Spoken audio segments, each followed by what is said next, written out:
So welcome back for our final part 4 of our videos, and I'd like to talk about subjective and objective self-awareness, incremental and entity theories of self, and the 5-factor model of personality. The perceptions one has about what others think about them affect how we see ourselves and how we communicate with the world. In our chapter, Hein introduced the idea that a person can regard him or herself from two vantage points: subjective self-awareness and objective self-awareness. Whether there is objective or subjective self-awareness will change depending on context, situation, and our cultural norms. Subjective self-awareness is the capacity people possess to separate themselves from our surrounding environment. It's extremely basic.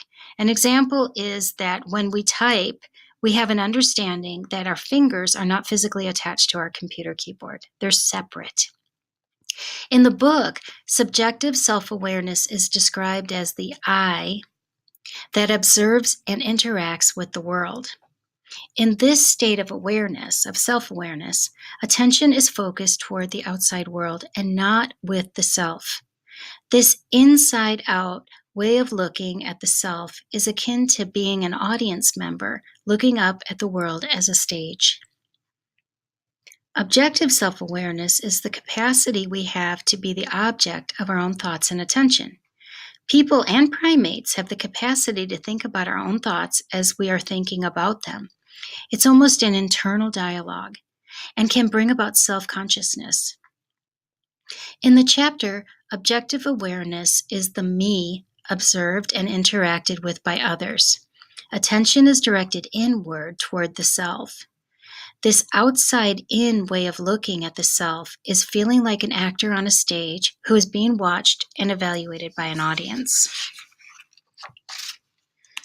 So if I'm in a state of subjective self-awareness, my thoughts about myself should not be affected by what I believe others think about me and my actions. If I'm in an objective self-awareness, I will be self-conscious about what others think about me. Research conducted by Hein and others in 2008 involved having people literally look at themselves in a mirror. They hypothesized that people with interdependent selves are chronically considering themselves from the perspective of an audience, objective self-awareness. As such, they are used to being seen by others and not so self-critical when they literally are put in front of a mirror. So in the study, they compared Japanese and US students. They were asked to evaluate themselves. At times, they did this in front of a mirror, and at times not in front of a mirror. And what they found was that US students, who are assumed to be more culturally independent, became way more self-critical when they were in front of a mirror. In contrast, the Japanese students, who were assumed to be more culturally interdependent, were unaffected by whether or not they were placed in front of a mirror. As such, they were consistent in their self-evaluations. Another interesting study to assess how independent and interdependent cultures impact self-awareness involved college students from Hong Kong and a US university. Students were asked to complete a bogus project creativity test, which was to be graded by a computer. In reality, everyone actually was given the same two scores that indicated one of the scores indicated that they aced the task, and the other indicated that they did just average. The researchers then pretended that one of the scores was accidentally shown to another participant. Participants were told whether the superior or average score was shown to the other. And later, students were asked to evaluate their own creative levels. The researchers found that For US participants, self-evaluations were not affected by whether they thought another person saw their good or average score, subjective, inside out. In contrast, the Hong Kong students' self-evaluations were affected by knowledge of what other people knew about their performance. If a good score was seen, the Hong Kong participants self-evaluated more positively. If the average score was seen, the Hong Kong participants self-evaluated more negatively.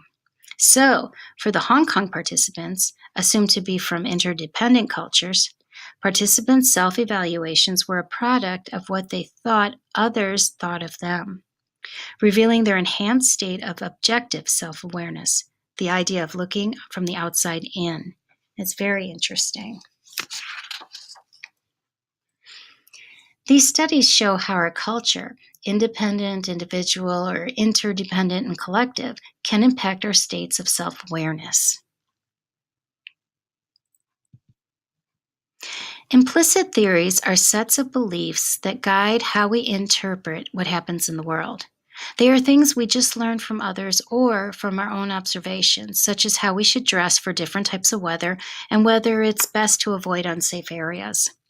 These theories about how the world works often vary across cultures. One type of implicit theory is incremental theory, the belief that our traits and abilities are changeable and can be improved with effort.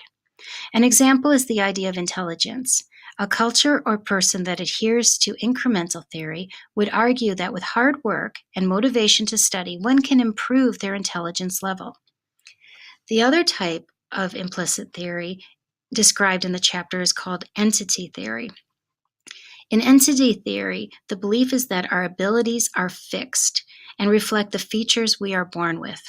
So a culture or person that adheres to entity theory would argue that our intelligence levels are set and no amount of studying will change them. I am just smart. I am just dumb. So how will culture impact our adherence to these types of implicit theories? Evidence reveals that in general, Westerners, independent, are more likely to see traits like intelligence as fixed, and so are more likely to ascribe to an entity view than Asian cultures. Asian and Indian cultures are more likely to adhere to incremental theories, which motivates a culture that believes intelligence can be improved upon by hard work.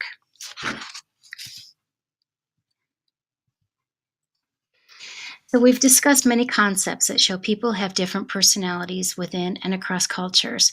In fact, in the English language, there are nearly 18,000 words to describe personality. Using the statistical method, factor analysis, Costa and McCrae in 1992 argued that 5 personality characteristics underlie personality traits. And these 5 traits include openness, which is intelligence and curiosity about the world, conscientiousness, how we respond and being dependable and how dependable one is, extroversion, how much an individual is active and dominant, agreeableness, how warm and pleasant an individual is, and neuroticism, how emotional and unstable or unpredictable a person is. These traits have been tested in 50 cultures, revealing a somewhat universality in the structure of the 5 factors.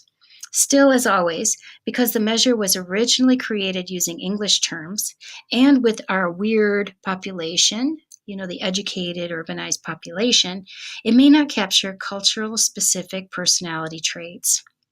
So indeed, investigators in a number of cultures, including Spain, Greece, the Philippines, and China, have yielded additional factors. Still, I wonder how you would feel if you took the Big 5 test and received your results. How well do you think the Big 5 describes you in terms of the 5 traits? So getting back to how these traits differ across cultures, factor analysis of Chinese traits led to 4 sets of personality traits and not 5. They talk about dependability, which is responsibility, optimism, and trustworthiness. Interpersonal relatedness, which is harmony, thrift, relational orientation, and tradition. Social potency, which is leadership, adventurousness, and extroversion. And individualism, which is logical orientation, defensiveness, and self-orientation. These are somewhat correlated with the 5-factor model of personality. Dependability correlates with neuroticism. Social potency correlates with extroversion. Individualism correlates with agreeableness. And interpersonal relatedness is not related to any of the factors. There's no Chinese factors related to openness, the idea of intelligence and curiosity about the world. So it's very interesting. So, wow. Again, our chapter and our discussions have covered a lot of the information in terms of how culture can impact how we view ourselves vis-a-vis others. Although the concepts are often presented separately, I hope you're seeing how relationships between concepts like independence and individualism or interdependence and collectivism impact how we essentialize gender, engage in self-awareness, and our adherence to implicit theories of self. So make sure you look on our Blackboard for our activities for the week, and let me know if you have any questions.